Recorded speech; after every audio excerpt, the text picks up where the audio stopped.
The Old Harbour High School in St. Catherine is now waiting to get the green light from the Ministry of Health to open for face-to-face classes next week.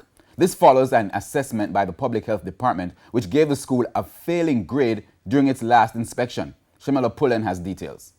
The Old Harbour High School in St. Catherine was scheduled to be reopened for face-to-face classes on Monday. But on Friday, teachers got word that there will be no school. TVJ News understands that the public health team visited the school recently and found several deficiencies. This was confirmed by principal of the school, Linton Ware. The Ministry of Health from time to time do their evaluation, and in doing their evaluation, this time around, because we would have done 5 evaluations, and we would have passed 3 of the 5 evaluations. The evaluation that is good.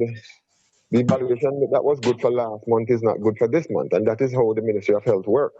So this time around, they recognize that we have a couple of variables that we need to address. Mr. Ware further explains that the school has since worked to correct the problems.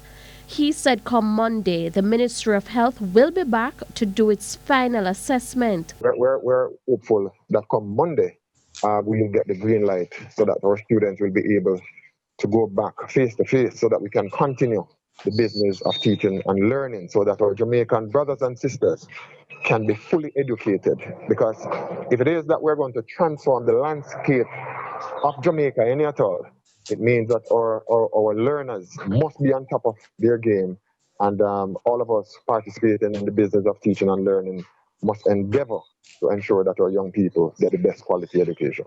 If the school passes the next inspection, Mr. Ware says they should reopen on Wednesday. 129 institutions were cleared by the ministry to resume physical classes this month, but so far only 76 have reopened. Shamela Pullen, TVJ News.